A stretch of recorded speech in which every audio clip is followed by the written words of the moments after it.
Luc indique l'idée première de son travail et les circonstances dans lesquelles il l'entreprend. Le fondement historique de son récit, la source à laquelle puisèrent ses devanciers et à laquelle il se propose de puiser lui-même. La méthode qu'il suivra, remonter à l'origine, exposer les faits d'une manière complète et suivie. Le but qu'il a en vue, faire reconnaître à Théophile, à qui il dédie son livre, la certitude de l'évangile et de la vérité chrétienne dans laquelle il a été instruit. Verset 1. Les récits de l'enfance. Chapitre 1. Les prédictions. Verset 1 à 4. Préface et dédicace. Cette admirable préface de Luc, si précise et si claire dans sa brièveté, si riche de pensée, du style classique le plus pur et qui rappelle les prologues des grands historiens grecs, Hérodote, Thucydide, Polybe, nous apprend que l'évangéliste a eu plusieurs devanciers, verset 1, que les faits rapportés par eux et dont il va à son tour entreprendre le récit reposent sur le témoignage apostolique, verset 2, qu'il a mis une scrupuleuse exactitude à s'en assurer, verset 3, enfin qu'il s'est proposé pour but de confirmer les enseignements reçus par Théophile, à qui il dédie son écrit, verset 4. Dès les premiers mots, il nous indique ce qui lui a inspiré l'idée de son travail, c'est le fait, bien connu alors, que plusieurs avaient déjà entrepris d'écrire des narrations semblables, grecques, puisque plusieurs ont mis la main à ranger en ordre un récit. Il y a dans ce terme, mettre la main à, entreprendre, que Luc seul emploie dans le Nouveau Testament, mais qui se trouve souvent dans les classiques, le sentiment de la gravité et de la difficulté de cette entreprise, acte 19.13. Ne s'agit-il pas, en effet, d'écrire la vie du Fils de Dieu? Voilà pourquoi Luc s'abrite, pour ainsi dire, derrière l'exemple de ceux qui, par un vif et religieux intérêt pour les faits de l'Évangile, s'étaient mis à en conserver par écrit le souvenir. Il ne faut donc voir, ni dans ses paroles, ni dans la conclusion que Luc en tire pour lui-même au verset 3, une insinuation sur l'insuffisance ou les imperfections de ses récits précédents, mais bien pourtant la pensée que, après avoir tout examiné avec tant de scrupules, il peut attendre de son travail un résultat plus complet. Mais qui sont ces plusieurs qui, avant Luc, avaient écrit des récits évangéliques? Ce n'étaient pas des apôtres, puisque ceux-ci sont ici nettement distingués comme témoins oculaires, verset 2. Il ne s'agit point du premier évangile, qui est attribué à un apôtre. Le second évangile pourrait être visé par Luc, puisque son auteur n'avait pas été témoin de la vie de Jésus, mais pour d'autres raisons, il est peu probable que Luc en eût connaissance. On ne peut pas songer non plus aux évangiles apocryphes encore existants et qui ont été écrits plus tard. Il s'agit de chrétiens, aujourd'hui inconnus, qui avaient rédigé des souvenirs de la prédication apostolique et dont les écrits ont disparu à mesure que nos 4 évangiles prévalurent dans l'usage ecclésiastique. Luc a sans doute utilisé ces écrits comme l'une des sources de sa narration. Enfin, quel était l'objet de ces récits qui sera aussi celui de la narration de Luc? Verset 3, ce sont les faits, les événements de l'histoire évangélique dont Luc affirme qu'ils ont été pleinement certifiés parmi nous, c'est-à-dire parmi les chrétiens. D'excellents exégètes veulent qu'on traduise simplement « événements qui se sont accomplis », attendu que le verbe grec a bien le sens de produire une pleine persuasion, une entière certitude, quand il s'agit de personnes, Romains 4.21, Romains 14.5, Colossiens 4.12, mais que ce sens est inadmissible quand il s'agit de choses, comme dans notre verset. Mais même en ce dernier cas, le verbe dont il s'agit ne signifie jamais dans le Nouveau Testament simplement accomplir, mais remplir complètement, 2 Timothée 4.5-17. Et quant aux auteurs classiques, les lexicographes s'accordent à affirmer que notre verbe au passif se dit aussi des choses dont on est parfaitement sûr. Il en est de même du substantif dérivé de ce verbe, plérophoria, qui a toujours le sens de pleine persuasion, de complète assurance, 1 Thessaloniciens 1.5, Colossiens 2.2, Hébreux 6.11, Hébreux 10.22. Au reste, cette idée s'exprime dans tout ce prologue de Luc, puisqu'il en appelle immédiatement à des témoins oculaires, verset 2, et que lui-même écrit afin que celui auquel il s'adresse ait la certitude des choses dont il s'agit. Plusieurs exégètes soutiennent la traduction, qui se sont accomplis, parce qu'ils prêtent à Luc la pensée que les faits évangéliques sont l'accomplissement d'un plan préconçu des desseins de Dieu envers notre humanité. Cette idée est vraie, mais étrangère au texte. Verset 2. Les mots, conformément à ce que nous ont transmis, peuvent se rapporter à la première partie du verset précédent et exprimer la manière dont plusieurs, ont écrit leur récit, la source où ils ont puisé, ou bien à la seconde phrase, c'est-à-dire aux choses pleinement certifiées. Dans le premier cas, Luc attribuerait aux écrits dont il parle l'autorité de la tradition apostolique, ce que plusieurs interprètes, also ne veulent pas admettre. Dans le second cas, il indiquerait que c'est par cette autorité même qu'ont été pleinement certifiés les faits de l'histoire évangélique. La première construction est plus conforme à la grammaire, la seconde, plus en harmonie avec la pensée. C'est cette pensée même que, sans faire aucune violence au texte, on peut rendre ainsi, avec la plupart des versions, selon que nous les ont transmis ceux qui, etc. Quoi qu'il en soit, Luc en appelle ainsi des labors aux témoignages d'hommes autorisés qui ont transmis à l'Église primitive, nous correspond au parmi nous du verset, tous ces faits de l'histoire évangélique. Cette transmission ou tradition apostolique eut lieu d'abord par la parole, c'est-à-dire par la prédication, voire l'introduction aux évangiles. Les hommes qui en furent chargés ont été dès le commencement témoins oculaires et ministres de la parole, c'est-à-dire qu'ils sont apparus dès les premiers jours de l'Église revêtus de la double autorité de témoins oculaires et de ministres de la parole. Ce sens, qui se légitime, d'après Acte 11.15, est plus conforme au grec qui unit étroitement les deux termes, témoins et ministres. Mais on peut traduire aussi, qui ont été témoins dès l'origine, dès le baptême et les débuts du ministère de Jésus, Acte 1.21 et suivant, et qui sont devenus plus tard ministres de la parole. L'expression « la parole », prise ainsi dans un sens absolu, désigne fréquemment, dans les écrits de Luc, l'évangile et la prédication de l'évangile, comprenant à la fois les faits et les doctrines dont il se compose.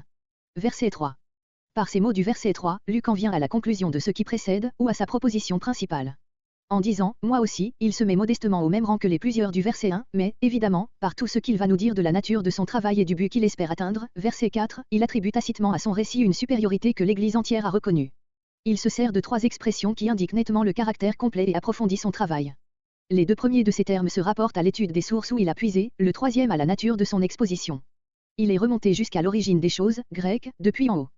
Il ne s'est pas arrêté au commencement du ministère de Jean-Baptiste et de Jésus-Christ, il est remonté plus haut, jusqu'au fait qu'il raconte dans ses deux premiers chapitres. Partant de cette origine, il a suivi avec exactitude toutes ces choses. Il les a étudiées de près, en a pris connaissance d'une manière complète, recherchant tous les renseignements et ne se contentant pas des faits présentés dans la prédication courante ou recueillis dans les récits mentionnés au verset 1, il a embrassé autant que possible tous les faits et a mis la plus grande exactitude à les examiner pour en constater la vérité historique. Enfin, il s'est proposé d'exposer ces faits dans leur ordre, comme ils se sont succédés, l'expression ne se trouve, dans le Nouveau Testament, que chez Luc, qui l'emploie toujours dans le sens de la succession chronologique, Luc 8.1, Acte 3.21, Acte 11.4, Acte 18.23. Luc dédie son livre à un personnage qui, d'après le titre qu'il lui donne, très excellent, comparé Acte 23.26, Acte 24.3, Acte 26.25, ou très puissant Théophile, occupait une position sociale élevée mais dont on ne sait rien de certain.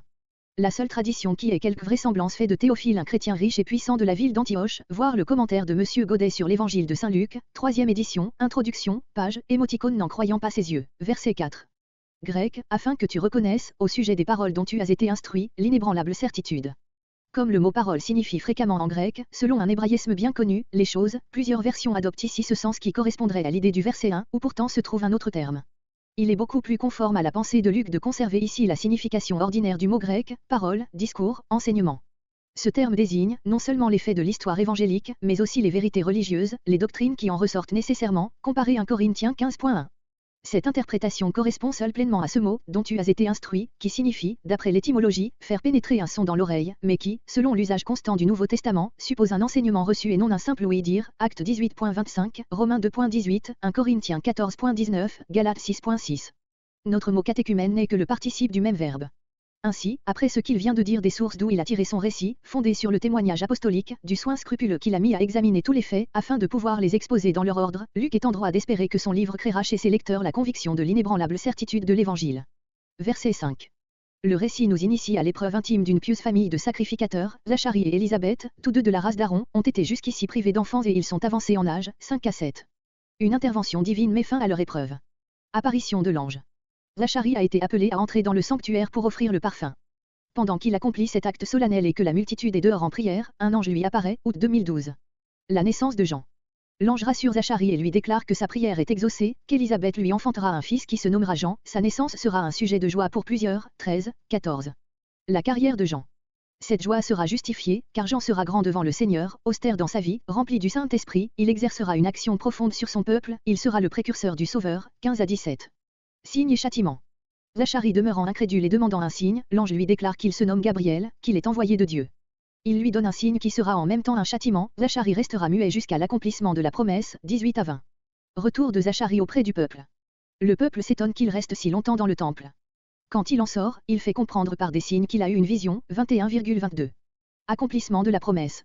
Après avoir achevé ses fonctions, il s'en retourne chez lui et alors la prédiction de l'ange s'accomplit, Élisabeth devient enceinte, elle se cache pendant 5 mois, jusqu'à ce qu'il apparaisse que le Seigneur lui a ôté l'opprobre de sa stérilité, 23 à 25. Versets 5 à 25 annonce de la naissance de Jean-Baptiste.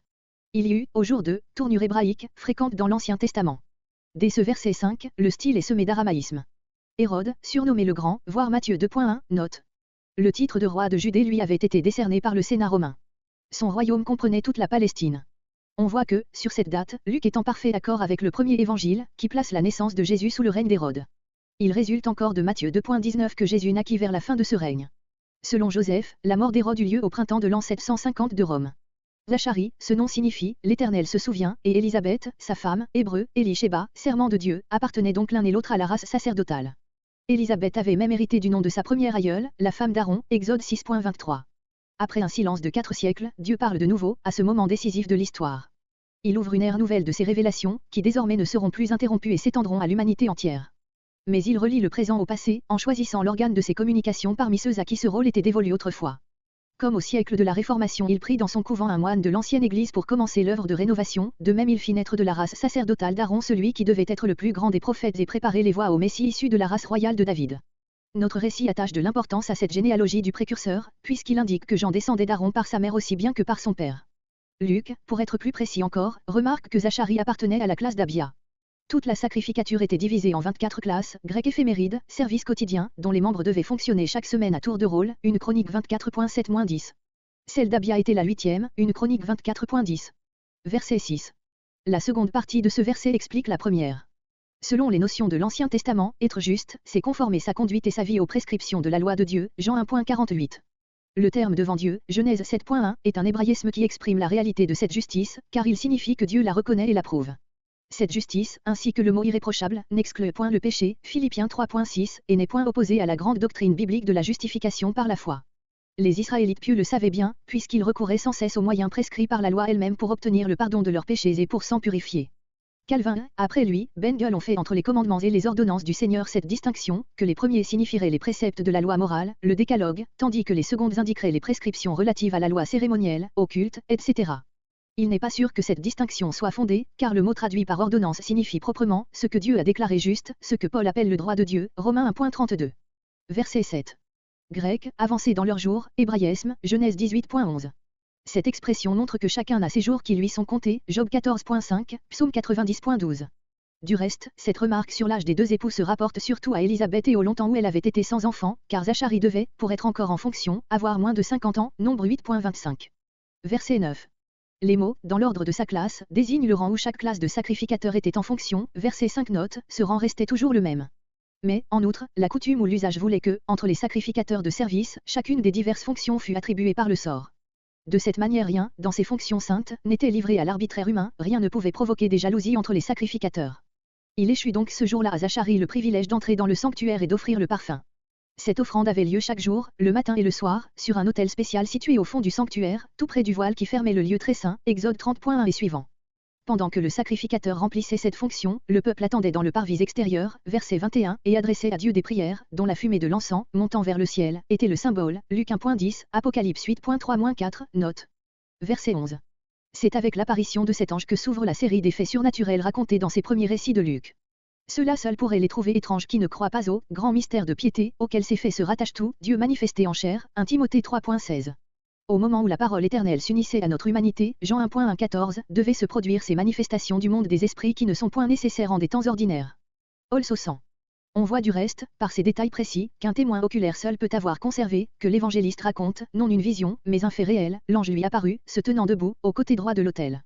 Au côté droit, c'est-à-dire au sud, entre l'autel et le chandelier, à la gauche de Zacharie qui entrait dans le sanctuaire. Verset 12. Bien que l'ange vint annoncer à Zacharie une grâce immense, celui-ci éprouve cette crainte qui saisit l'homme pécheur, chaque fois que quelque manifestation du monde invisible lui donne le sentiment de la présence immédiate de Dieu, Luc 1.29, Luc 2.9, Genèse 28.17, Ésaïe 6.5, Apocalypse 1.17. Aussi la première parole que Dieu, dans l'Évangile, adresse aux pécheurs, c'est cette parole de compassion et d'amour, ne crains point, verset 13, comparez Luc 2.10. Verset 13. Les interprètes se demandent quel était l'objet de cette prière de Zacharie, maintenant exaucée. Les uns, d'après le contexte, pensent qu'il avait demandé à Dieu la bénédiction de posséder un fils. Les autres objectent qu'il eût été peu digne du sacrificateur en fonction de songer à un intérêt de famille, qu'il ne pouvait prier que pour l'accomplissement des promesses de Dieu relatives au salut. Mais les mots « ta femme Élisabeth t'enfantera un fils » désignent l'exaucement d'une requête personnelle. Toute la question est de savoir quand Zacharie fit à Dieu cette requête. Les versets 7 à 18 montrent qu'il ne s'attendait plus à avoir des enfants et, par conséquent, que telle n'était pas alors sa prière spéciale, mais précédemment il avait sans doute souvent demandé au Seigneur cette bénédiction, c'était un vœu qui demeurait d'une manière permanente au fond de son cœur et qui recevait à cette heure son exaucement. Il est permis de supposer aussi que le pieux sacrificateur, en offrant le parfum, image de la prière, demandait à Dieu d'envoyer enfin la consolation d'Israël, comparé Psaume 14.7. Or, dans ce sens encore, il fut exaucé au-delà de sa pensée, puisque Dieu lui annonce la naissance, dans sa famille, du grand prophète dont le ministère devait être l'aurore du jour messianique. Une telle promesse, après la longue stérilité d'Élisabeth, ne devait pas seulement rendre ce fils d'autant plus cher à ses parents, 1 Samuel 1.1, mais surtout en le leur présentant comme un don immédiat de Dieu, les presser de le lui consacrer. Hébreux, Joshanan, Jéhovah fait grâce. Beau nom pour celui qui, le premier, annoncera, l'agneau de Dieu qui ôte le péché du monde. Dieu prescrit de même à l'avance, par la bouche de l'ange, le nom de Jésus, Luc 1.31, Matthieu 1.21. Verset 14. On comprend cette joie et même cette allégresse pour le cœur du Père et de plusieurs en Israël, mais l'ange dans les paroles qui suivent, élève l'objet de cette joie bien au-dessus des sentiments paternels. En effet, il décrit d'abord le caractère de celui dont il annonce la naissance, verset 15, puis son action sur son peuple, verset 16, enfin, son rapport avec le Sauveur, verset 17. Verset 15. Ces mots, devant le Seigneur, indiquent pleinement de quelle grandeur il s'agit ici, comparé verset 6, note. L'homme est en lui-même exactement ce qu'il est aux yeux de Dieu, ni plus, ni moins. Jésus confirma plus tard cette grandeur de son précurseur, Matthieu 11.9-11.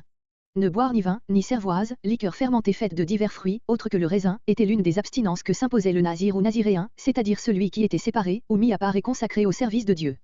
Cette consécration pouvait être temporaire, ou à vie, comme dans le cas de Samson et de Samuel, Juge 13.2 et suivant, 1 Samuel 1.11.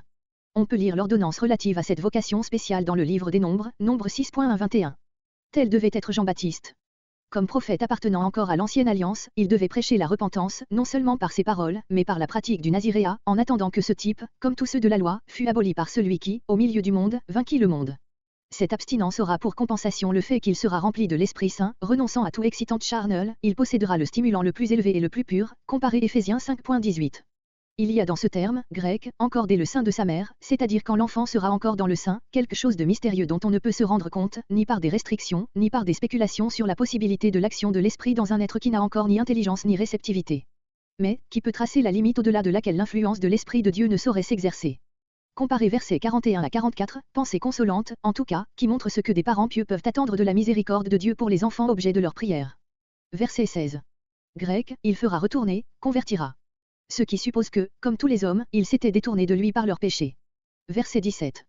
Devant lui, ce pronom ne peut se rapporter qu'au sujet qui précède, le Seigneur leur Dieu, ce qui est en harmonie avec Malachie 3.1, où l'Éternel dit, « Voici, j'envoie mon messager et il préparera la voie devant moi », d'où il résulte que celui qui précède le Messie, précède Jéhovah lui-même, qui vient vers son peuple et vers notre humanité en son Fils bien-aimé, comparé Jean 12.41 avec Ésaïe 6.1 et suivant.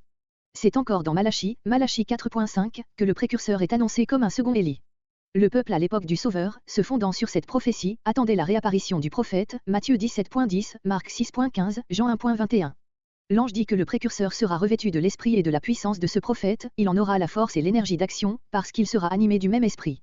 Grec, pour convertir les cœurs des pères vers les enfants, même verbe qu'au verset 16. Ces mots font partie d'une pensée ainsi exprimée dans le prophète Malachie 4.6, et il, Élie, ramènera, ou convertira, le cœur des pères aux fils et le cœur des fils à leur père. Ce second membre de la phrase est retranché dans notre citation qui y substitue ces mots, et les rebelles à la sagesse des justes. Déjà dans l'explication des paroles du prophète, les interprètes se partagent entre deux opinions, les uns y voient simplement la promesse d'un rapprochement, d'une réconciliation entre les enfants et les pères, divisés par le péché, d'autres donnent à cette prophétie un sens plus large et plus religieux, ils entendent par ce mot les pères, les ancêtres, les patriarches et en général les hommes pieux du peuple d'Israël. Les fils sont leurs descendants, qui se sont éloignés de leur piété en s'éloignant de Dieu, il leur manque le seul vrai lien des cœurs, l'amour de Dieu, en sorte que les pères ont honte de leurs enfants et les enfants de leurs pères, Ésaïe 29.22-23, Ésaïe 63.16, et c'est cet abîme qu'Élie viendra combler. La même différence d'interprétation se produit à l'égard de notre verset. L'une et l'autre opinion sont admissibles, mais bien des raisons militent en faveur de la dernière. D'abord, il est difficile de donner, soit au ministère d'Élie, soit à celui de Jean-Baptiste, un but et un résultat aussi restreint que celui d'une réconciliation dans les familles.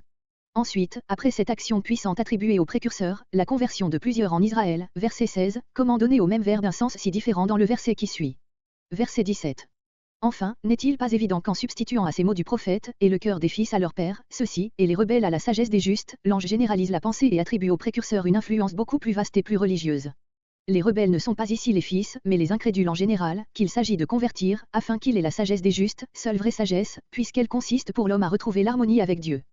Ces derniers mots du discours de l'ange résument très bien le résultat général du ministère de Jean-Baptiste. Lui ne peut que préparer le peuple pour le Seigneur, afin qu'il soit tout disposé à le recevoir. Alors le Seigneur lui-même fera le reste, Matthieu 3.11-12. On s'est étonné de voir un ange citer l'écriture et pourquoi. Le diable aussi la cite, Matthieu 4.6, mais, du reste, la simple allusion qui se trouve ici aux paroles d'un prophète peut n'être que la forme dont l'évangéliste, ou même le document qu'il cite, a revêtu la pensée de l'ange. Verset 18. Grec, avancé en séjour, voir, sur cet hébraïsme et sur l'âge que pouvait avoir Zacharie, verset 7, note. La question du sacrificateur, toute semblable à celle d'Abraham, Genèse 15.8, trahit un doute sur l'accomplissement de ce qui lui est annoncé, verset 20. Il demande un signe auquel il puisse en reconnaître la vérité, comparé Juge 6.17, 2 Rois 20.8, Ésaïe 7.10 et suivant. Verset 19. Ces premières paroles de l'ange sont destinées à affirmer la vérité de sa mission et à relever sa dignité de messager céleste, à laquelle le doute de Zacharie porte atteinte, elles impliquent un blâme et préparent l'annonce du châtiment, verset 20. Le nom de Gabriel signifie l'homme fort de Dieu ou encore Dieu est ma force. Ce nom devait être connu à Zacharie par Daniel 8.16, Daniel 9.21. S'étonnerait-on de ce qu'un ange porte un nom et un nom hébreu. Comparez Daniel 10.13, Daniel 12.1, Apocalypse 12.7. Mais Dieu lui-même ne s'appelle-t-il pas Jéhovah? Quand Dieu se révèle aux hommes, il faut bien qu'il emprunte leur langage pour être compris. Et de même que Dieu, en se donnant un nom qui exprime son essence, se fait connaître comme le Dieu personnel, de même le nom d'un ange nous révèle que ces intelligences célestes sont des êtres réels et personnels et non pas seulement des apparitions momentanées ou des émanations de la divinité, comme on l'a cru faussement. Les mots « qui me tient devant Dieu » indiquent un ange de l'ordre le plus élevé, dont le privilège est d'assister en sa présence, toujours prêt à exécuter sa volonté. Apocalypse 8.2, Matthieu 18.10, Hébreux 1.14, comparé Luc 2.13, note. Verset 20. Grec, te taisant et ne pouvant parler, ces derniers mots indiquent la cause de ce silence. On se demande pourquoi Zacharie est puni du doute momentané qui l'avait porté à demander un signe, tandis que d'autres, dans le même cas, ne le sont pas. Verset 18, note. Cette question a été diversement résolue. Celui qui sonde les cœurs et en connaît les sentiments les plus intimes pourrait seul y répondre. Au reste, le signe donné à Zacharie, un mal physique, qui humilie la nature humaine, après une autre révélation dont elle pourrait s'enorgueillir, n'est pas sans élogisme dans l'écriture et renferme un profond enseignement. Genèse 32.25-31, Acte 9.9, 2 Corinthiens 12.7. Verset 21. Verset 10. L'apparition de l'ange et son entretien avec le sacrificateur avaient retenu celui-ci dans le temple beaucoup plus longtemps qu'à l'ordinaire. Verset 22. Le peuple, voyant que Zacharie ne pouvait pas lui parler, en conclut qu'il lui était arrivé quelque chose d'extraordinaire et comme c'était dans le sanctuaire, il conclut encore à une vision. Lui-même confirma cette pensée par des signes. Verset 23. Grec, les jours de son service dans le culte, c'est-à-dire lorsque sa classe, qui était la 8e, eut achevé sa semaine et fut relevée par la classe suivante, comparé verset 5, seconde note, verset 8 et 9, note. Verset 25. Grec, elle se cacha elle-même, terme qui, avec le verbe actif, exprime la volonté positive de se soustraire ainsi au regard des hommes pendant les 5 premiers mois de sa grossesse. Par quel motif? Elle nous le dit elle-même, verset 25, mais ses paroles, aussi bien que son action, ont été diversement interprétées. Celle de ces interprétations qui s'offre tout d'abord à l'esprit, c'est que pénétrée de reconnaissance envers Dieu, elle veut se retirer dans une solitude profonde, soit pour se recueillir et méditer sur les voies de Dieu envers elle, soit pour se soustraire à de vains propos, jusqu'à ce qu'elle fût sûre de l'accomplissement de la promesse du Seigneur. Et sans aucun doute ce besoin du cœur d'Élisabeth fut un des motifs de sa retraite. Mais une autre explication, s'appuyant sur ces mots, parce que c'est ainsi que m'a fait le Seigneur et qu'il a ôté mon opprobre, fait dire à Élisabeth, je dois, moi aussi, en me retirant dans la solitude, lui laisser le soin d'effacer entièrement cet opprobre aux yeux des hommes, quand et comme il le voudra. Et c'est ce qui eut lieu, en effet dans la suite, versets 36, 39, 41, 44. Cette explication est celle de Meyer. Monsieur Godet en propose une autre qui s'en rapproche, mais qui exprime d'une manière plus intime les sentiments d'Élisabeth. Elle se fonde également sur ce rapport qu'Élisabeth établit entre les voies de Dieu envers elle et sa propre conduite. Elle se traite elle-même conformément à ce que Dieu a fait à son égard. Dieu l'a rendue mère, elle lui doit et elle se doit de ne plus se montrer en public comme la stérile, verset 36. C'est là ce qui explique le terme de 5 mois. Ce moment de la grossesse est celui où l'état de la femme enceinte devient visible. Voilà donc le moment où elle pourra reparaître en public, car alors elle pourra être reconnue et traitée comme ce qu'elle est en effet. Celle que Dieu a honorée ne doit plus être en but à l'opprobre de la part des hommes. Il y a dans cette conduite un mélange admirable de respect d'elle-même et de respect pour l'œuvre de Dieu, c'est l'expression, que nul n'eût inventée, de la fierté féminine exaltée par le sentiment maternel et par la reconnaissance la plus humble pour le prodige d'amour divin qui s'est accompli à son égard. Ces mots, dans les jours où il a pris soin, grec regardez à, doter mon opprobre, expriment vivement le sentiment de la grâce que le Seigneur lui a faite. On sait que les Juifs considéraient la stérilité comme un opprobre et un malheur, même comme un signe de la défaveur de Dieu, Genèse 30.23, Ésaïe 47.9, Osée 9.11. Verset 26. L'apparition de l'ange. L'ange Gabriel est envoyé à Nazareth. Il apparaît à Marie, jeune fille de la maison de David. Il la salue comme celle qui est reçue en grâce. Marie est surprise et troublée, 26 à 29. Le message de l'ange.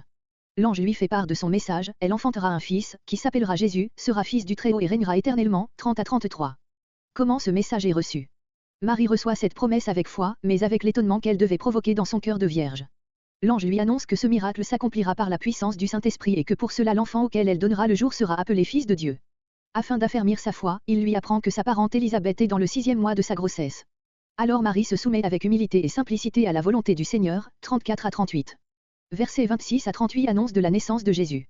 Le 6e mois, 5 mois s'étaient écoulés depuis l'événement raconté au verset 24, c'est le moment où Élisabeth sort de sa retraite et où se manifeste aux yeux de tous le fait qu'elle est enceinte, comparé verset 36. Sur l'ange Gabriel, voir verset 19 et sur Nazareth Matthieu 2.23, note. La prophétie touchant la naissance de Jean a été faite au temple et publiée à tout le peuple, mais la promesse de la naissance de Christ est faite à une vierge en une bien petite ville et demeure comme ensevelie au cœur d'une jeune fille. Calvin. Verset 27.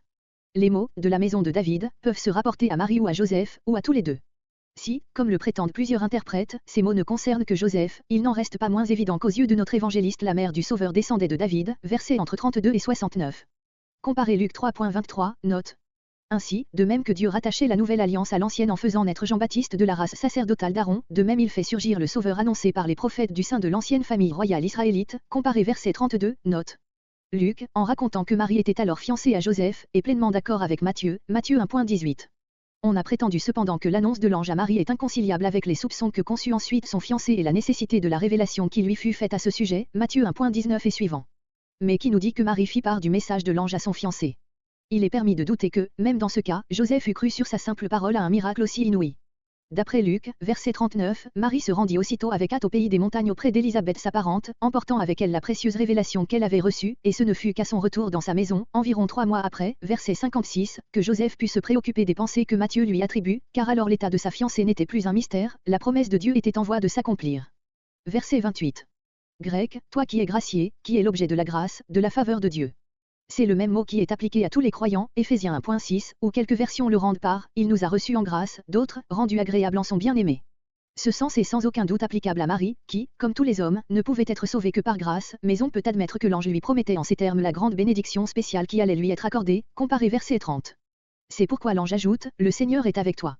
Les mots du texte reçu « tu es béni entre les femmes » ne sont pas authentiques, bien qu'ils se lisent dans A, C, D et la plupart des majuscules ils ont été transférés ici du verset 42. Verset 29. Le texte reçu porte, mais elle voyant, l'ange, fut troublé de sa parole. Les mots soulignés sont omis par la plupart des critiques modernes, d'après Codex Sinaiticus, B, D. La cause du trouble bien naturel qu'éprouve Marie, c'est la parole, ou le discours de l'ange, elle se demandait, ou raisonnait, ce que pouvait être, littéralement, d'après l'étymologie du mot grec, d'où venait et quelle était, cette salutation, dont les termes si élevés embarrassaient sa modestie. Verset 30. Par ces mots, ne crains point, l'ange apaise le trouble de la jeune fille, puis il lui réitère l'assurance de la grâce de son Dieu. Trouver grâce devant Dieu est un hébraïsme fréquent dans l'Ancien Testament, Genèse 6.8, Genèse 18.3, Exode 33.12-13, Juge 6.17, 2 Samuel 15.25, Acte 7.46. Verset 31. Et voici marque le caractère inattendu de la communication. Les termes de celle-ci rappellent Ésaïe 7.14. Jésus, en hébreu Joskuahu, pleinement écrit Jehoskua, signifie Jéhovah sauve. Voir Matthieu 1.16, note et verset 21, où l'ange, après avoir annoncé que tel serait le nom du Sauveur, en indique ainsi la signification, car c'est lui qui sauvera son peuple de leurs péchés. Verset 32. Grec, celui-là sera grand. Ce titre fils du Très-Haut, verset 35, note, est la cause de la grandeur de celui qu'annonce l'ange.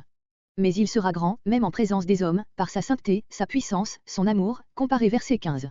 Verset 33. Ces paroles concernant la royauté de Jésus-Christ annoncent l'accomplissement de nombreuses prophéties de l'Ancien Testament, Ésaïe 9.6, 2 Samuel 7.12-13, Psaume 89.5, Daniel 7.14. Elle dure donc inspirer à Marie la pensée que l'enfant qui lui était promis serait le Messie, car, en pieuse israélite, elle connaissait les Écritures. Les termes du verset 33, en particulier, ne peuvent s'appliquer à nul autre qu'au Messie annoncé par les prophètes. La promesse, il n'y aura pas de fin à son règne, n'est pas en contradiction avec 1 Corinthiens 15.24-28. Car le règne de Jésus, en s'absorbant dans celui du Père, n'est pas annulé, mais accompli. Seulement, à un degré plus avancé de l'œuvre divine, l'apôtre Paul a reçu une révélation dépassant celle que renfermait le message de l'ange. Godet.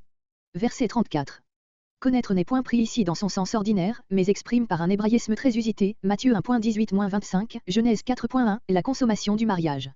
Marie, quoique fiancée à Joseph, ne porte pas sa pensée sur le temps où elle sera sa femme, parce qu'elle comprend par les paroles de l'ange que ce qu'il annonce va s'accomplir immédiatement. Aussi, sa question n'implique pas le doute, comme celle de Zacharie, verset 18, mais un étonnement plein de candeur et peut-être le besoin de saisir mieux la nature d'une révélation si inattendue. C'est à ces sentiments que va répondre le discours de l'ange. Verset 35. L'Esprit Saint et la puissance du Très-Haut sont deux expressions qui indiquent une seule et même chose, avec cette distinction que la première désigne l'essence, la seconde l'action créatrice du Saint-Esprit. De même les verbes viendra sur toi et te couvrira de son ombre exprime un fait unique, le premier désignant l'acte initial, le second impliquant une notion de durée. L'image que celui-ci retrace est une allusion aux théophanies de l'Ancien Testament, qui s'annonçait par la présence d'une nuée, Exode 40.34, Nombre 9.15, 1 Roi 8.10 et ailleurs. Comparez Luc 9.34, où se retrouve le même terme que dans notre verset. Le sens de ces paroles est que la promesse faite à Marie allait s'accomplir en elle par une création étrangère à l'ordre ordinaire de la nature. Il faut se garder de mêler à l'exquise délicatesse de ce discours qui à elle seule suffirait pour en démontrer la céleste origine, des explications souvent bien peu en harmonie avec la pureté et la beauté des images par lesquelles la bouche d'un ange a voilé ce profond mystère. Ce mot c'est pourquoi exprime la grande conséquence de l'action divine qui vient d'être annoncée. Le saint est un adjectif neutre que quelques-uns traduisent en y ajoutant un substantif, le saint enfant ou l'être saint. Le Sauveur devait être affranchi du péché héréditaire de la race humaine, c'est pourquoi il fallait qu'il naquît de l'Esprit de Dieu. Cette sainteté originelle ne le soustraira ni à nos tentations, ni à la possibilité de pécher, mais elle permettra le développement normal de sa volonté qui, par sa constante communion avec Dieu, triomphera de tout mal, en sorte qu'il pourra devenir le réparateur de notre chute et le rédempteur du monde. Par la même raison, il sera appelé Fils de Dieu, parce qu'il le sera en réalité, même par sa naissance humaine, dont Dieu est la cause efficiente. Mais, d'autre part, il appartiendra tout aussi réellement à notre humanité, parce que, comme tous les hommes, il sera, né de femme et soumis à la loi, Galates 4.4. Verset 36. Cette révélation de la grossesse d'Élisabeth est donnée à Marie comme un encouragement à croire ce qui lui est annoncé. On ignore par quelle relation de famille Élisabeth était la parente de Marie, mais c'est à tort qu'on en a conclu que cette dernière appartenait, comme la femme de Zacharie, à la tribu de Lévi. Le père de Marie pouvait être de la tribu de Jude et avoir épousé une femme de race sacerdotale. Verset 37. Grec, aucune parole ne sera impuissante ou aucune chose ne sera impossible de la part de Dieu. Plusieurs interprètes retiennent le sens ordinaire de parole et l'appliquent aux paroles mêmes que l'ange vient de prononcer. Mais, par un hébraïsme très fréquent, ce mot signifie une chose, et cela, par la raison que, pour Dieu, la parole et la chose sont identiques, il dit et la chose à son être. Et c'est probablement dans ce sens qu'il faut entendre ici ce terme, aucune chose, rien ne sera impossible à Dieu. Le verbe au futur, parce qu'il s'applique à la promesse qui vient d'être faite à Marie. Forte parole qui devait achever de convaincre la jeune Vierge, comparez Psaume 135.6, Jérémie 32.17, Matthieu 19.26, Marc 9.23. Verset 38. Admirable expression de candeur, de confiance, d'abandon à la volonté de Dieu dans cet humble et pieux Israélite, appelé à une si haute destinée. Quand il plaît à Dieu d'accomplir ses grands desseins, il sait lui-même en préparer les instruments. Verset 39. L'arrivée de Marie et la salutation d'Élisabeth. Marie s'en va avec hâte dans une ville de Jude, chez Zacharie et Élisabeth. Au moment où elle salue Élisabeth, celle-ci sent son enfant tressaillir dans son sein, remplie du Saint-Esprit, elle s'écrie, « Tu es bénie entre les femmes ». Elle exprime humblement son étonnement de ce que la mère de son Seigneur vienne à elle la déclare bien heureuse d'avoir cru et lui annonce l'accomplissement de la promesse du Seigneur, 39 à 45. Cantique de Marie. Elle donne cours à ses sentiments de joie et de reconnaissance envers Dieu pour la grâce qu'il lui a faite, 46 à 48. Elle célèbre la puissance, la sainteté, la miséricorde de Dieu, qui se sont manifestés envers elle, 49, 50. Elle contemple la grande transformation qui va s'accomplir dans le monde, les orgueilleux, les puissants, les riches abaissés, les humbles et les pauvres élevés, 51 à 53. Elle rend hommage à la fidélité de Dieu qui se souvient de sa miséricorde envers Abraham et sa postérité, 54, 55. Retour de Marie chez elle. Après être restée environ 3 mois avec Élisabeth, Marie s'en retourne dans sa maison, 56. Versets 39 à 56. La visite de Marie à Élisabeth. En ces jours-là, c'est-à-dire immédiatement après le fait qui vient d'être raconté. Marie, sous l'impression de la révélation qu'elle a reçue, portant dans son âme ses précieuses espérances, devait éprouver le plus vif désir de revoir Élisabeth, sa parente, qui venait de faire des expériences analogues, verset 36, de là cette expression elle s'en alla avec hâte. Le lieu où habitait Élisabeth n'est désigné que par 2 termes très vagues, pays des montagnes et une ville de Jude. On a supposé que cette ville était Hébron, située à 22 000 romains au sud de Jérusalem. Hébron avait été autrefois assigné au sacrificateur pour demeure, voir Josué 21.11, où sa situation est indiquée par ce même terme, dans la montagne de Jude. D'autres pensent qu'il y avait primitivement dans le texte Utep, désigné comme ville lévitique, Josué 21.16, les copistes auraient changé ce nom peu connu en Jude. La promesse faite à Marie par le message de l'ange, verset 31, était-elle déjà réalisée en elle lors de sa visite à Élisabeth? On peut le conclure avec certitude du récit qui suit, versets 41 à 45, et surtout du cantique par lequel Marie donne essor à sa joie, versets 46 et suivants. Mais avec le sentiment si fin et si délicat qui règne dans toute cette narration, l'évangéliste passe ce grand événement sous silence et laisse au lecteur le soin de l'apercevoir sous le voile discret dont il est recouvert. L'exégèse ne saurait mieux faire que d'imiter cette réserve. Verset 40. Moment solennel pour ces 2 femmes. Les mêmes expériences de la miséricorde de Dieu, la même foi, les mêmes espérances, le même amour unissent leurs âmes dans une communion intime. Marie, saluant Élisabeth dans cette rencontre unique, met tout son cœur dans le shalom des Hébreux, que la paix soit avec toi. Et quant à Élisabeth, le trait qui va suivre, verset 41, trahit sa profonde émotion. Verset 42. La sainte joie dont tressaillit Élisabeth dans son être le plus intime se communique à l'enfant qu'elle porte en son sein. Il n'est point nécessaire de voir en cela un fait miraculeux. L'extraordinaire ici, c'est l'action de l'Esprit Saint dont Élisabeth fut remplie et qui lui révéla en ce moment ce qui concernait Marie. Le caractère de toute action de l'Esprit Saint est d'élever l'homme au-dessus de ses impressions personnelles pour faire prédominer en lui la préoccupation des intérêts divins. C'est là le trait saillant de l'allocution d'Élisabeth. Avant tout, Marie est le fils de Marie, versets entre 42 et 43, après cela seulement, elle-même et son enfant, verset 44, pour revenir aussitôt à Marie et à son bonheur, verset 45. Nous retrouverons une marche analogue dans le cantique de Zacharie. Godet. Élisabeth salue Marie avec un saint enthousiasme comme bénie entre les femmes, plus merveilleusement bénie, en effet, qu'aucune autre femme, puisqu'elle portait dans son sein celui qui sera le sauveur du monde. Le commencement du verset présente 3 leçons, elle éleva fortement la voix, texte reçu avec A, D, elle s'écria d'une voix forte, codex sinaiticus, C, elle éleva la voix avec un grand cri, B. Verset 43. Expression d'une humilité profonde. Elle appelle Marie la mère de son Seigneur, c'est-à-dire du Sauveur. S'étonnerait-on de voir le regard de la foi chez Élisabeth pénétrer jusqu'à la connaissance de ce mystère. Mais il ne faut pas oublier que cette pieuse Israélite parle à la lumière du Saint-Esprit dont elle est remplie, que la naissance du Sauveur a été annoncée à ces deux femmes par un message divin, versets entre 17 et 31, que l'une et l'autre avaient été préparées à ces hautes révélations par leur connaissance des Écritures, aussi bien que par leur attente de la consolation d'Israël, et qu'enfin ce même esprit prophétique donna à un Zacharie, versets 68 et suivant, à un Siméon, Luc 2.27 et suivant, une connaissance plus lumineuse encore du règne prochain du Sauveur. Verset 44. Le « car » se rapporte à toute la salutation qu'Élisabeth a adressée à Marie et par laquelle elle l'a proclamée la mère du Messie. Elle voit dans l'émotion qu'elle a ressentie et dans le tressaillement de son enfant, verset 41, note, la confirmation de ce qu'elle a reconnu à l'égard de Marie. Verset 45. Les paroles d'Élisabeth prennent le ton et l'élévation d'un hymne, elle chante le bonheur de Marie qui a cru à ce qui lui a été annoncé, verset 38, de la part du Seigneur. Elle sait que toutes ces grandes promesses auront leur accomplissement, grec leur consommation. C'est jusque-là que s'élève la foi qui est commune à ces deux saintes femmes.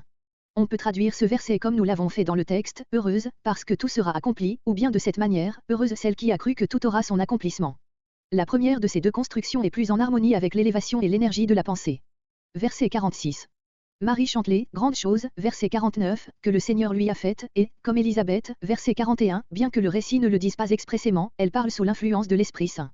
Son cantique, qui se divise en 4 strophes, voire l'analyse, est tout pénétré de la poésie de l'Ancien Testament et en particulier de celle qui respire dans le cantique d'Anne, mère de Samuel, 1 Samuel 2.10.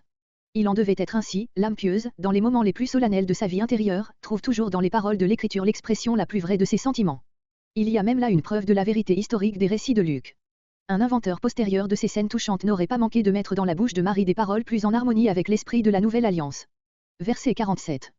On peut remarquer, dès les premières phrases du cantique, cette forme de la poésie hébraïque, qu'on nomme le parallélisme et qui consiste à rendre la même pensée par deux expressions différentes, mais avec une nuance délicate et importante. L'âme et l'esprit sont tour à tour le sujet de la phrase, voire, sur la différence de ces deux termes, selon la psychologie de l'écriture, 1 Corinthiens 2.14, 1 Corinthiens 15.45, notes et comparé 1 Thessaloniciens 5.23. Magnifier, mot que d'autres traduisent par célébrer, louer, est un hébraïsme dont il faut conserver le sens et qui signifie proprement grandir. Une âme, élevée comme celle de Marie par l'Esprit, sent et contemple la grandeur de Dieu et éprouve le besoin de la proclamer aux yeux de tous. C'est ainsi que toutes les perfections de Dieu peuvent grandir parmi les hommes, lorsqu'ils apprennent à les connaître mieux. C'est ce que nous lui demandons à l'égard de sa sainteté par cette prière, que ton nom soit sanctifié. Tandis que le premier verbe était au présent, le second, s'est réjoui, grec a tressailli de joie, est au passé, il se rapporte donc à un moment précis dont Marie conserve le souvenir et l'on a supposé non sans raison, que ce moment est celui où elle reconnut que la promesse de Dieu était accomplie en elle. Marie donne à Dieu deux noms qui ont leur signification. D'abord celui de Seigneur, qui est la traduction constante du nom de Jéhovah dans les Septante. Ce nom se retrouve sans cesse dans les premiers récits de Luc, versets 6, 9, 11, 25, 68, etc. Ensuite, elle nomme Dieu son Sauveur, le regard de sa foi pénètre évidemment plus loin que le moment présent et s'étend jusqu'à ce salut du monde que Dieu allait accomplir. Verset 48. L'humiliation sur laquelle Dieu a bien voulu jeter les yeux, comparé verset 25, n'est pas l'humilité, comme disposition morale, mais l'abaissement, la pauvreté où se trouvait Marie, bien que descendant des rois de Juda, verset 52. Élisabeth venait de l'appeler bienheureuse, verset 45, et ces paroles, pleines d'un religieux enthousiasme, ont achevé d'affermir la foi de Marie en sa grande destinée, en sorte qu'elle voit ce mot de sa parente répété par les générations futures, comparé Genèse 30.13. Verset 49. Marie célèbre la puissance, la sainteté, la miséricorde de Dieu, 3 perfections qui se sont manifestées dans les grandes choses qui lui ont été faites. La toute-puissance s'est déployée dans l'incarnation, qui a la sainteté pour caractère principal et qui fait éclater la miséricorde de Dieu. Verset 50. Psaume 103.17. Ces mots, sur ceux qui le craignent, font transition à la strophe suivante, dans laquelle Marie chante la transformation causée par l'avènement du Christ. Verset 53. Marie s'élève, à la manière des prophètes, jusqu'à la contemplation de la grande révolution qui s'accomplira par ce Messie dont elle sera la mère. Si Dieu l'a appelée, elle, la plus humble des filles de son peuple, verset 48, à l'honneur de donner le jour au Messie, c'est qu'il rejette toutes les idées de grandeur humaine. Le principe du règne qu'il veut établir et qui transformera le monde, sera, d'élever quiconque s'abaisse et d'abaisser quiconque s'élève, Luc 14.11, Luc 18.14. Comme les prophètes aussi, elle désigne, par tous ces verbes au passé, ces grands événements comme déjà accomplis, tellement ils sont certains à ses yeux. Quelques interprètes entendent par les orgueilleux, les puissants, les riches, les païens, tandis que les humbles et ceux qui ont faim, seraient les Israélites. Ils se fondent pour cela sur ces mots du verset 54, il a pris en sa protection Israël, qui leur paraissent reproduire la même idée sous une autre forme. Mais Marie n'ignore pas que dans le peuple juif comme au sein des nations la miséricorde de Dieu est seulement pour ceux qui le craignent, verset 50. On ne doit prendre ces expressions, puissant, petit, riche, pauvre, ni exclusivement dans le sens social, ni exclusivement dans le sens spirituel. Dans tous ces termes sont réunies les deux notions spirituelles et temporelles. Godet. Verset 55. L'Éternel, voyant Israël, son serviteur, c'est-à-dire le vrai Israël qui sert, qui craint, verset 50, qui aime Dieu, accablé sous l'oppression de sa misère, l'a secouru, a pris sa cause, s'est chargé lui-même d'accomplir sa délivrance, Ésaïe 41.8-9. Et, dans cette délivrance, Marie voit la fidélité de Dieu qui se souvient de sa miséricorde éternelle envers Abraham et sa postérité, selon qu'elle avait été annoncée au Père par les prophètes. Telle est la signification de ces deux versets, vers 54, 55, si on les construit comme nous l'avons fait dans le texte et non selon la version d'Osterwalde, qui présente un sens assez différent.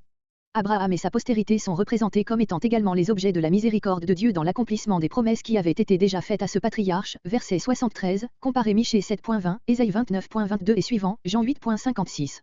Verset 56. Si l'on rapproche ce terme de 3 mois de celui qui est indiqué au verset 36, on voit que Marie resta avec Élisabeth jusqu'au moment de l'événement raconte au verset suivant, verset 57.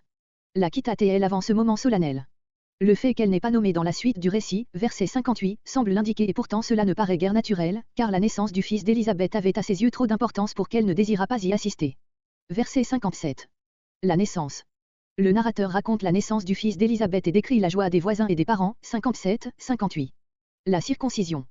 Au moment de la circoncision, le 8e jour, les amis de la famille veulent donner à l'enfant le nom de son père, mais la mère s'y oppose, déclarant qu'il sera appelé Jean. Zacharie consulté par signe indique le nom de Jean. À l'instant sa langue est déliée et il bénit Dieu. L'impression produite par cet événement est profonde dans tout le pays. On se demandait, que sera donc ce petit enfant 59 à 66. Cantique de Zacharie. Parlant sous l'inspiration de l'esprit, Zacharie s'élève tout d'abord à la contemplation des destinées de la théocratie et rend grâce pour l'avènement du salut messianique. Il bénit Dieu de ce qu'il a visité et racheté son peuple et lui a donné dans l'enfant de Marie un puissant sauveur, accomplissant ainsi les promesses de son alliance et opérant la délivrance de son peuple, qui pourra le servir désormais dans la sainteté et la justice, 67 à 75. Donnant cours alors seulement à ses sentiments de père, Zacharie salue en son enfant le précurseur, qui apprendra au peuple que le salut consiste dans le pardon des péchés, puis il revient au Sauveur, il le célèbre comme le soleil levant, qui fait resplendir sa lumière sur ceux qui sont assis dans les ténèbres et l'ombre de la mort, afin de les conduire dans le chemin de la paix, 76 à 79. L'adolescence de Jean. L'enfant grandissait de corps et d'esprit, il resta dans la retraite jusqu'au moment d'entrer dans son ministère, 80. Le double accomplissement des promesses. Versets 57 à 80 naissance de Jean-Baptiste, cantique de Zacharie. Verset 58. Magnifiée, rendue grande, sa miséricorde envers elle, c'est le même hébraïsme que nous avons remarqué au verset 46 et qui se trouve dans Genèse 19.19. Verset 60. Ils vinrent, c'est-à-dire les voisins et les parents qui s'étaient réjouis avec Élisabeth et qui venaient maintenant prendre part à la fête de famille. La circoncision avait lieu le 8e jour, Genèse 21.3, et c'était alors aussi qu'on donnait son nom au petit enfant, ainsi que cela se fait maintenant au baptême. Les parents et voisins, comparé Ruth 4.17, se disposaient à donner au petit enfant le nom de son père. Mais la mère s'y opposa, car elle savait par son mari qu'il devait porter le nom de Jean, verset 13, note. Quelques pères de l'Église ont vu dans l'action d'Élisabeth une inspiration du Saint-Esprit, attendu que Zacharie, qui était muet, ne pouvait pas lui avoir dit le nom du petit enfant. Comme s'il n'était pas évident que Zacharie avait dû communiquer à sa femme tous les détails de l'apparition de l'ange, comparé versets 41 à 45, et, en particulier, lui indiquer le nom de l'enfant de la même manière qu'il va le faire dans un instant. Verset 63. Verset 61. Cette objection vient de ce que, chez les Juifs, on tenait beaucoup à conserver de père en fils les noms de la famille et de la tribu. Verset 62. Pourquoi firent-ils signe? Plusieurs ont conclu de là que Zacharie était sourd aussi bien que muet, ce qui est contraire au verset 20. On a expliqué cette manière d'agir par l'habitude que l'on contracte naturellement de parler par des signes à ceux qui s'expriment de cette manière. D'autres ont pensé que Zacharie ayant tout entendu, il suffisait d'un signe pour lui demander son avis et que les membres de la famille l'interrogent de cette manière par égard pour la mère, qui venait de déclarer si positivement sa volonté à ce sujet. Verset 63. Grec, il écrivit disant, hébraïsme qui peut très bien s'entendre de l'écriture seule, 2 Rois 10.6, mais ne serait-il pas possible que ce fût en cet instant même que la parole lui fut rendue, verset 64, en sorte que le premier mot qu'il prononça fut le nom de son fils. Les tablettes des anciens étaient ordinairement des plaques en bois enduites de cire sur lesquelles on écrivait avec un style ou sorte de poinçon. Zacharie n'écrit pas, Jean sera ou doit être son nom, mais très positivement est. Il en était ainsi, en effet, pour le père, depuis qu'il avait entendu la parole de l'ange, verset 13. Cet étonnement était moins causé par l'accord entre le père et la mère de l'enfant que par la raison indiquée au verset 6. Verset 64. Grec, sa bouche fut ouverte et sa langue. À quoi il faut suppléer délier, mot qui se trouve en effet dans des et dans quelques minuscules. Il parlait, voilà le fait extraordinaire noté par l'évangéliste. Et aussitôt le pieux israélite donnait sort au sentiment dont il était rempli, par un chant de louange et d'action de grâce. C'est ce qui est indiqué par ces mots, bénissant Dieu. Et ce fut sans doute en ce moment que Zacharie prononça son cantique. Mais le narrateur achève son récit et réserve ce cantique pour le donner à part en entier, versets 68 et suivants. Verset 66. Description de l'impression produite dans tout le pays des montagnes de Judée, où habitait Zacharie, verset 39. L'étonnement d'abord éprouvé, verset 63, fait place à la crainte, verset 11, note. On faisait de ces choses, grecques ces paroles, ces récits, le sujet des entretiens, on les conservait pieusement dans son cœur et on se demandait avec un religieux intérêt, que sera ce petit enfant? Ces dernières paroles sont une observation faite par l'évangéliste, motivant et confirmant, car aussi, l'attente de grandes choses, qui s'exprime par cette question des amis de la famille, que sera donc ce petit enfant? Cette attente, veut dire l'évangéliste, était légitime, car la main du Seigneur, c'est-à-dire la puissance protectrice de l'Esprit de Dieu, dont il était déjà rempli, verset 15, était avec lui. Et s'il en était ainsi dès sa tendre enfance, il en sera de même dans toute sa jeunesse, dans toute sa vie. Dans le texte reçu, qui supprime la particule car, cette proposition devient une remarque par laquelle l'évangéliste résume l'histoire de Jean jusqu'à son ministère public et qui ne se rattache pas directement à ce qui précède. Verset 67. Pour comprendre le beau cantique de Zacharie, cette effusion ardente de son âme, il faut donner à ces deux mots leur pleine signification biblique, remplie de l'Esprit Saint, il prophétisa. En effet, l'Esprit de Dieu lui communiqua en ce moment le don de prophétie, par où il faut entendre à la fois le don de pénétrer dans l'avenir du règne de Dieu et la faculté d'en exprimer les mystères dans des discours pleins d'élévation et de lucidité, voir les discours des prophètes et comparer 1 Corinthiens 14.2, note. Sans ce fait signalé par l'évangéliste, il nous serait impossible de comprendre comment Zacharie pouvait chanter l'œuvre entière de notre rédemption, au moment où rien n'en paraissait encore, si ce n'est la naissance du précurseur du Messie. Il est vrai que l'ange lui avait révélé ce que cet enfant serait un jour, versets 15 à 17, mais de là à contempler le grand salut de Dieu comme déjà accompli, il y a une distance que l'Esprit divin pouvait seul lui faire franchir. Toutefois le style et les pensées de ce cantique se meuvent dans la sphère des révélations de l'Ancien Testament. C'est là un caractère qu'il a en commun avec celui de Marie. Le père de Jean, comme la mère de Jésus, s'était nourri des promesses de Dieu dans les Saintes Écritures. À celle-ci se rattache la révélation spéciale qui lui permet d'exprimer des vues si lumineuses sur l'accomplissement de la rédemption. Cette inspiration puisée dans l'Ancien Testament et bien dans la situation éprouve l'authenticité des récits de Luc. Verset 68. Zacharie commence par un élan de reconnaissance et d'adoration de ce que Dieu a visité et racheté son peuple. Le mot « visiter », proprement inspecté, désigne la manifestation divine accordée à Israël, après les 400 années pendant lesquelles la prophétie avait gardé le silence. Racheter, grec fait un rachat, une rédemption au moyen d'une rançon, comparé Matthieu 20.28, est un terme qui ne saurait s'appliquer à la délivrance politique du peuple d'Israël, comme on l'a pensé, mais bien à la délivrance de sa servitude morale. Ces verbes au passé, ici et au verset suivant, montrent que pour Zacharie cette grande œuvre de Dieu était déjà accomplie, tant il en avait la certitude. Verset 69. Grec, il nous a suscité une corne de salut. La corne dans laquelle réside la force de certains animaux est, dans le style de l'écriture, l'image de la puissance, 1 Samuel 2.10, Psaume 89.18, Psaume 132.17, Psaume 148.14. Les autres explications qu'on a données de cette image, elles seraient, par exemple, une allusion aux cornes de l'autel que cherchaient à saisir les criminels, sont inadmissibles. Une corne de salut est une délivrance accomplie avec puissance, et, même, l'image désigne un puissant libérateur, le Messie, comparé Psaume 132.17, Ézéchiel 29.21. Ces mots, dans la maison de David, montrent que pour Zacharie, comme pour Luc, qui a rapporté le mystère de la naissance du Sauveur, verset 35, Marie descendait réellement de David, comparé Luc 3.23, note. Verset 70. Ce qui affermit la foi de Zacharie, c'est que les grands événements qu'il célèbre dans son cantique ne sont que l'accomplissement des promesses de Dieu, toujours fidèle à sa parole. Sa pensée embrasse tous les prophètes dans cette expression, par la bouche des saints prophètes de tout temps, grec, depuis le siècle de toute antiquité. Comparé Acte 3.21. Verset 71. Zacharie revient, par une simple apposition, à sa grande pensée de la délivrance, verset 69, dont il décrit les effets jusqu'au verset 75. Nos ennemis et ceux qui nous haïssent, sont deux expressions synonymes. Par là sont désignés tous les oppresseurs du peuple d'Israël, païens ou juifs, les Romains, Hérode et ses adhérents, les chefs du peuple même, prêtres ou scribes, la plupart sadducéens. Tous ces puissants étaient les ennemis de la véritable théocratie. Zacharie entrevoit l'affranchissement de celle-ci. Verset 73. La miséricorde de Dieu, telle est la source unique du grand salut que chante Zacharie, 1 Pierre 1.3. Cette miséricorde s'exerce, dit-il, envers nos pères, ils y ont leur part, puisqu'elle est la réalisation de tout ce qu'il avait cru et espéré, versets entre 54 et 55. Ainsi Dieu se souvient de son alliance sainte, manière humaine de parler, qui signifie que Dieu accomplit ce qu'il avait promis par cette alliance et qu'il prouve ainsi qu'elle était sainte, inviolable, Genèse 15.1 et suivant. Cette alliance, Dieu l'avait confirmée par un serment, Genèse 22.16, dont Zacharie reconnaît maintenant aussi l'accomplissement. Il y a proprement en grec, se souvenir de son alliance sainte, serment qu'il jura, c'est l'alliance elle-même qui est appelée un serment, parce qu'elle a été conclue avec serment. Verset 75. Dans ces versets entre 74 et 75, Zacharie chante les immenses bienfaits que Dieu avait promis au Père par son alliance et son serment. D'abord, la délivrance de la main, c'est-à-dire de la puissance, des ennemis, verset 71, puis, par là même, la possibilité de servir Dieu sans crainte dans une vie sainte. Le mot grec que nous traduisons par servir Dieu, signifie lui rendre un culte, l'adorer, Hébreux 9.14, et c'est là ce qui doit caractériser la vie entière du peuple de Dieu dans lequel le sacrificateur Zacharie voit déjà la vraie, sacrificature royale, 1 Pierre 2.9, Apocalypse 1.6, comparé Exode 19.6. Un tel service dans la liberté et l'amour est exempt de crainte, Romains 8.15, et se distingue par la sainteté et la justice, Éphésiens 4.24, deux termes qui, dans le grec classique, expriment tout ce que l'homme moral doit être à l'égard de Dieu, sainteté, et à l'égard des hommes, justice. Dans la Bible, ce dernier terme se rapporte aussi à Dieu.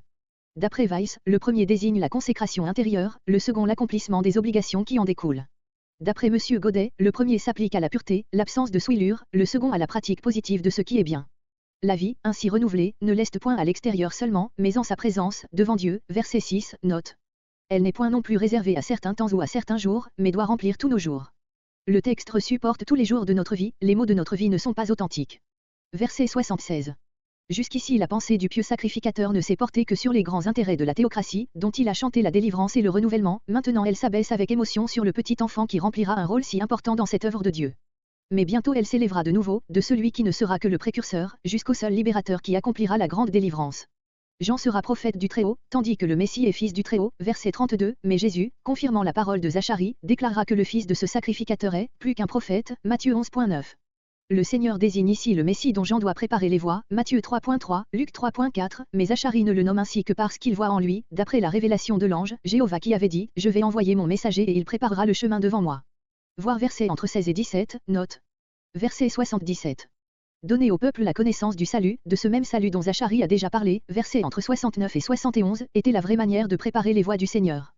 En effet, cette connaissance du salut était entièrement obscurcie dans la grande masse du peuple, qui n'attendait du Messie qu'une délivrance extérieure et politique, ou qui ne cherchait le salut que dans les vaines observances de la loi, tandis qu'il ne pouvait consister que dans la rémission ou le pardon de leurs péchés. Voilà pourquoi Jean, dans sa prédication et son baptême, insista avec tant d'énergie sur la repentance et annonça celui qui conférerait réellement le pardon, en baptisant du Saint-Esprit, Matthieu 3.11. Verset 78. La cause unique du pardon pour le pécheur, c'est la tendre miséricorde de notre Dieu, grec, à cause des entrailles de miséricorde de notre Dieu. Expression de tout ce qu'il y a de plus intime, de plus profond, de plus tendre dans l'amour, Philippiens 1.8, Philippiens 2.1, Colossiens 3.12, comparé Jean 3.16. Codex Sinaiticus, Béporte, nous visitera. Ce futur est probablement une correction. C'est encore grâce à la tendre miséricorde de Dieu que le soleil levant nous a visités d'en haut, c'est-à-dire, que la lumière divine, le soleil de justice, Malachie 4.2, s'est levé sur nous. Cette aurore est personnifiée, de là l'expression figurée, nous a visités.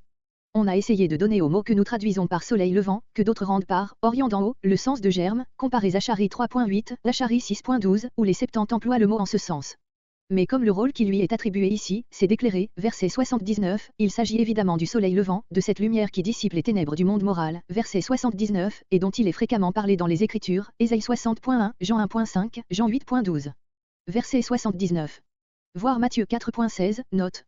Les images de ce verset, expression d'une triste réalité, sont empruntées à Ésaïe 9.1, qui décrit à la fois les ténèbres et la lumière qui y resplendit. Les ténèbres ne sont pas seulement, dans l'Écriture, l'image de l'ignorance et de l'éloignement de Dieu, mais aussi de la corruption, de la misère, du malheur, de la mort, parce que Dieu est seul la source de la lumière et de la vie. De là cette expression énergique, l'ombre de la mort. Et les malheureux que contemplait le prophète y sont assis dans l'abattement et le désespoir, n'essayant pas même de se relever. Voici l'enchaînement logique des immenses bienfaits que Zacharie contemple à la fin de son cantique. Le soleil levant nous a visités pour nous éclairer et pour diriger nos pieds dans le chemin de la paix. Nous marcherons donc désormais après avoir été assis dans les ténèbres, et la paix succède à toutes les misères que figure l'ombre de la mort, versets entre 78 et 79. Il faut prendre ce mot, la paix avant tout dans son sens le plus intime et le plus élevé, la paix avec Dieu par le pardon des péchés, verset 77, la paix de Dieu dans le cœur, qui est pour l'homme le bien suprême. Mais on peut le comprendre ensuite dans le sens du mot hébreu shalom, qui signifie aussi le bien-être, la prospérité, mis en opposition avec le déplorable état qui précède. Le chemin de la paix n'est pas seulement le chemin qui conduit à la paix, mais celui sur lequel on marche dans la paix. C'est par cette pensée que Zacharie couronne admirablement son chant de délivrance. Verset 80. Croissait indique le développement physique, tandis que se fortifiait en esprit décrit les progrès graduels et constants de tout son être intellectuel, religieux et moral, sous l'influence de l'Esprit de Dieu qui était en lui, verset 15 et comparé 2.52. On peut étendre cette observation importante à toute l'adolescence de Jean-Baptiste. L'histoire évangélique ne parle plus de lui jusqu'au moment ici marqué de sa manifestation à Israël, c'est-à-dire jusqu'à son entrée dans son ministère. Ce moment lui fut indiqué par une révélation de Dieu, Luc 3.2, Matthieu 3.1. La remarque de Luc qu'il se tenait dans les déserts, s'applique à toute cette période et signifie qu'il vécut dans la solitude des lieux retirés qu'on appelait déserts de Jude, à l'ouest de la mer Morte et non loin d'Hébron, demeure de Zacharie et d'Élisabeth. C'est dans cette retraite qu'il se prépara à sa sainte vocation.